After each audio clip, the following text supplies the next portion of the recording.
Hari ini sebuah kesempatan istimewa bagi saya. Pakai telur nggak? Oh, istimewa pakai telur. Karena kita udah lama tidak bertemu dengan Ko Donditan. Alhamdulillah saat ini saya bisa bertemu kembali dengan apologit terbaik saat ini yang sedang naik daun. Dan banyak pohon, bukan naik daun. Sedang mengislamkan banyak orang. Hampir tiap hari beliau mengislamkan orang, bahkan banyak para pemuka agama yang berkat lantaran dakwah Ustadz Donditan ini mereka akhirnya masuk Islam. Dan penjelasannya tentang lugas ilmiah. Hari ini saya berkesempatan untuk bertemu kembali dengan Ko Dondi setelah sekian lama. Dan di sini beliau udah menerbitkan satu buku, Bible Expose, kontradiksi 4 gospel dalam Bible. Nah, ini bukunya sangat menarik kok, karena dalam buku ini sebenarnya merupakan dasar bagi orang untuk memahami tentang kristologi, terutama perselisihan, kontradiksi yang ada dalam Bible ini.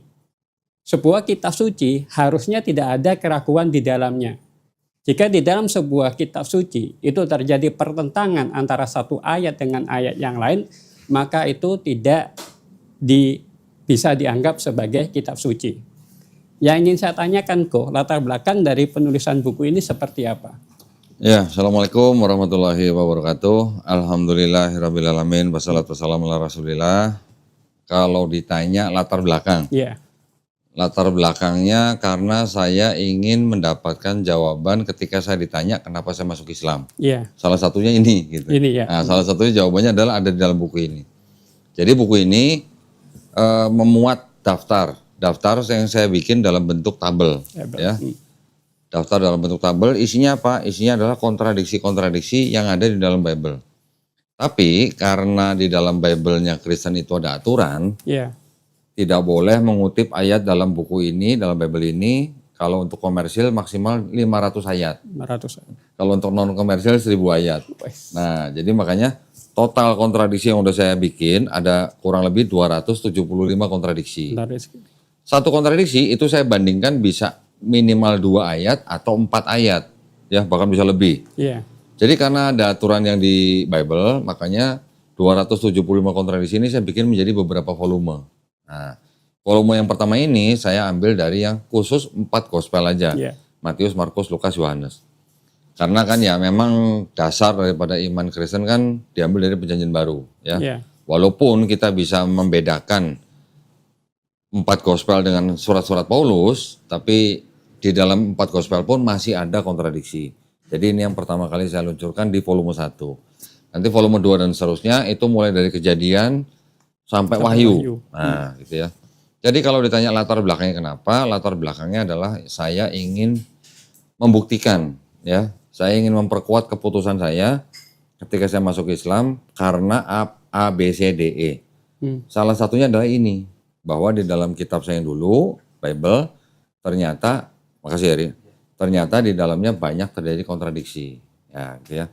Terus awal mula saya membuat buku ini, awal mulanya itu dulu saya bermula dari grup WhatsApp.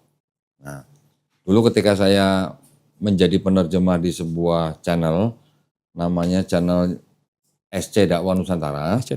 Nah itu kan banyak orang yang subscriber kan. Akhirnya mereka ngusulin, kok bikin grup WhatsApp dong gitu katanya. Akhirnya saya bikin grup WhatsApp, mereka bergabung, kira-kira 100 orang. Nah di situ dari beberapa orang yang aktif, saya setiap malam tuh seperti orang ronda. Rondanya gimana? Saya bikin sebuah pertanyaan, mereka yang cari-cari ayatnya. Oh di ayat ini begini, di ayat begini. Lihat ini begini, oh kok beda ya gitu. Nah dari situlah mulai saya bikinin tabel. Jadi dari satu pertanyaan, kitab yang surat yang ini mengatakan begini, surat yang ini mengatakan begini, yang begini.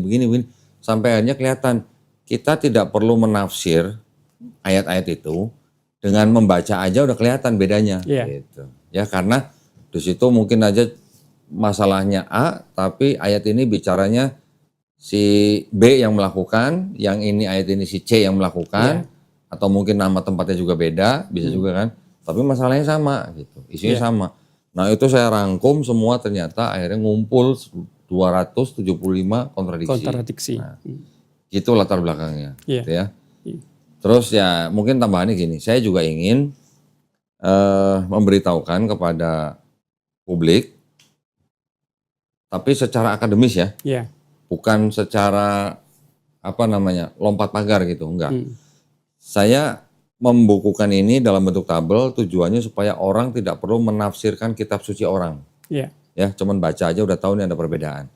Jadi saya ingin memberikan edukasi kepada masyarakat, dalam hal ini saudara-saudara kita muslim yang berminat belajar kristologi, inilah daftar kontradiksi yang ada dalam Bible. Kalau ada yang mau membantah, mau menyanggah, monggo, saya persilahkan. Bahkan kalau ada yang mau berdiskusi pun saya sangat senang hati. Yeah. Cuman kalau mau berdiskusi saya maunya hanya tatap muka, face to face ya, di tempat yang baik, debatnya juga dilakukan dengan baik. Artinya tidak ada saling mencemooh, menghina, apalagi menista, menghujat, nggak boleh. Yeah. Dilarang menghina lawan bicara, dilarang menghina agama orang lain, dan dilarang menghina sesembahan orang lain. Gitu. Yeah. Ya, kira-kira gitu. Yang menarik di sini adalah kata-kata tadi menafsirkan Alkitab ya. Jadi nggak boleh. Ya kalau saya dulu saya kan dulu Kristen Mormon, ya kan langsung kemudian di gereja. Kalau di kubu Unitarian itu lebih banyak kita menafsirkan Alkitab itu pakai metode sola scriptura. Jadi bagaimana suatu ayat itu hanya bisa ditafsirkan oleh ayat yang lain. Jadi manusia tidak boleh untuk terlalu menafsirkan apalagi dengan filsafat. Kalau perjanjian baru boleh. Iya. Tapi kalau perjanjian baru ditafsirkan atau perjanjian lama ditafsirkan dengan perjanjian baru, itu yang nggak boleh. Iya, nggak boleh. Harusnya. Ya. Gitu. Tapi kebanyakan, maaf kalau di Trinitas itu kebanyakan mereka lebih banyak apologet yang mereka itu menerjemahkan Alkitab itu dengan logika mereka sendiri, doktrinasi mereka sendiri, ya. Sehingga bisa jadi penafsiran mereka justru melenceng dari apa ajaran yang sebenarnya. Ya, jadi gini, kalau saya menanggapi Mas Anton tadi itu kalimatnya berarti karena ayat-ayat di dalam Bible itu banyak sekali yang bersifat ambigu, ya. Makanya bisa ditafsirkan dari berbagai sisi. Buktinya apa? Buktinya dari satu kitab yang sama Bible bisa timbul kelompok Kristen yang berbeda-beda kan? Iya. Unitarian, Trinitarian, Oneness, ada Mormon, belum lagi Saksi Yehova gitu kan. Itu dari satu Bible yang sama. Iya. Ya kan? Iya. Nah, itu maksudnya. Iya. Karena banyak yang ambigu. Iya. Gitu. Nah, yang menarik adalah kalau buku ini kan langsung di Kodonditan ini menjelaskan mana ayat-ayat yang kontradiksi, ya kan? Misalnya tentang penyaliban Yesus atau tentang pohon ara dan sebagainya. Dan itu langsung menunjukkan ayat-ayat yang berbeda tadi. Nah, pertanyaan saya, bagaimana pernahkah buku ini dibedah atau dikomentarin oleh para pendeta tadi dan tanggapan mereka seperti apa? Sampai sekarang belum ada. Belum ada. Saya lagi nungguin. Nggak ada yang berani. Belum ada. Sebenarnya ini menarik loh karena ini ada fakta yang disajikan oleh Kodonditan di sini adalah sebuah realita. Kan sedangkan mereka lebih banyak kepada penafsiran yang berdasarkan doktrinasi gerejanya yang justru pada akhirnya makna yang dihasilkan bertentangan dengan firman Allah itu sendiri. Jadi sebenarnya kita tuh sangat tertarik sekiranya ada para pendeta ataupun pastor yang bisa membantah buku Kodondi ini, Bible Expose ini. Jadi kita pada dasarnya khususnya Kodonditan siap ya kalau misalnya ada yang membedah buku ini. Sangat siap. Bahkan kalau perlu silakan buku dibantah oleh buku gitu ya kok ya. Boleh. Tapi sampai sekarang belum ada kok. Belum ada. Mungkin mereka lagi nyusun juga kita nggak tahu. Iya. Ya. Karena kan buku ini baru diluncurkan bulan September tahun lalu. September lalu. Jadi mungkin mereka sekarang sedang menyusun bantahannya, saya juga nggak tahu. Ya saya tunggu aja. Iya. Nggak ada masalah kan, penulis dibantah dengan buku dibantah dengan buku nggak ada masalah. Iya. Dari zaman dulu juga nggak ada masalah. Toh ini hanya sebagai istilahnya ungkapan dalam tulisan. Iya. Gitu aja. Tapi sangat menarik ini, padahal ya itu tadi saya ingin tahu ketika biasanya dari debater Kristen ini, apologet Kristen ini, mereka tuh kebanyakan ngeles gitu kan. Jadi ketika kita buktikan satu ketidakbenaran dari doktrin mereka, mereka akan berargumentasinya melenceng jauh. Nah, tapi di sini metode dari buku Kodonditan ini adalah per kolom. Jadi langsung ditunjukkan mana ayat yang bertentangan. Sehingga yang saya penasaran bagaimana cara mereka membantah buku ini gitu loh. Ya nggak tahu saya caranya mereka membantah, saya nggak tahu. Tapi yang jelas saya berusaha seobjektif mungkin. Saya menyusun buku ini bukan dengan sentimen negatif. Ya, artinya saya ingin memberikan edukasi dan saya ingin menunjukkan bukti-bukti. Makanya saya tunjukkan dalam bentuk tabel. Jadi di dalam buku ini saya juga mengatakan bahwa saya tidak mau pembaca menafsir kitab suci orang. Ya. Kalau orang Kristen menafsir itu pun tergantung denominasinya apa gitu kan. Orang Trinitarian, orang Unitarian menafsirkan satu ayat yang sama dengan penafsiran yang berbeda. Kita yang di luar Kristen, kita tidak boleh menafsirkan kitab suci orang dengan kacamata kita. Gitu ya. Kita punya akidah sendiri, kita punya teologi sendiri. Mereka juga punya teologi sendiri. Tapi di dalam mereka kan ini kan belum selesai urusannya. Ya kan? Ada yang tadi Unitarian, Trinitarian, Oneness, Mormon dan sebagainya. Begitu banyak denominasi. Mereka sendiri menggunakan satu Bible yang sama masih belum selesai urusannya sampai sekarang. Jadi ya buat saya nggak tahu mereka nanti mau membantahnya bagaimana. Yang jelas saya ambil contoh yang paling gampang aja. Contoh paling gampang. Yesus di dalam Matius diceritakan lahir sebelum Raja Herodes Agung meninggal. Dari sejarah kita bisa membaca Raja Herodes Agung meninggal tahun 4 sebelum Masehi. Berarti Yesus lahirnya antara tahun 5 atau tahun 6 sebelum Masehi. Iya kan? Karena kita mengambil referensi Raja Herodes Agung meninggal tahun 4 sebelum Masehi. Sedangkan di Lukas, Yesus lahir ketika Raja Herodes Agung sudah mati. Kenapa? Karena diceritakan orang tua Yesus ketika itu datang ke kota Yudea dari Nazaret untuk mengikuti sensus yang diadakan oleh salah seorang wali negeri Syria bernama Kirenius.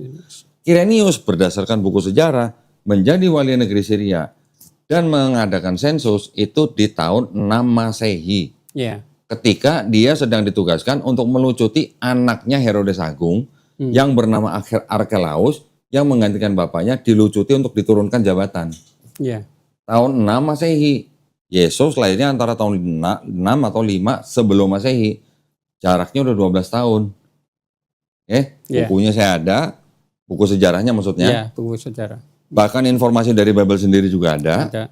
Jadi silakan dibantah, gitu aja. Gimana cara bantahnya, saya nggak tahu. Gitu, Jadi ini yang menarik adalah kalau kita memperdalamin Al-Quran, di Al-Quran itu banyak firman yang menyatakan bahwa Al-Quran itu benar-benar dari Allah dan tidak ada keraguan di dalamnya. Bahkan kita tuh ditantang untuk bagaimana menulis satu ayat atau satu surat semisal Al-Quran.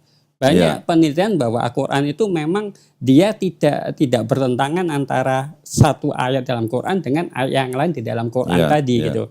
Justru saling berkaitan. Memang ada ayat mutasyabihat, ada ayat muqomat. Nah, pertanyaannya tadi, ini di Bible, bahkan di dalam 4 kitab ini saja, kita tidak bicara tentang wahyu sampai dari kejadian sampai wahyu atau kisah para rasul. Yang itu pasti, apalagi kisah para rasul seterusnya itu kan surat Paulus.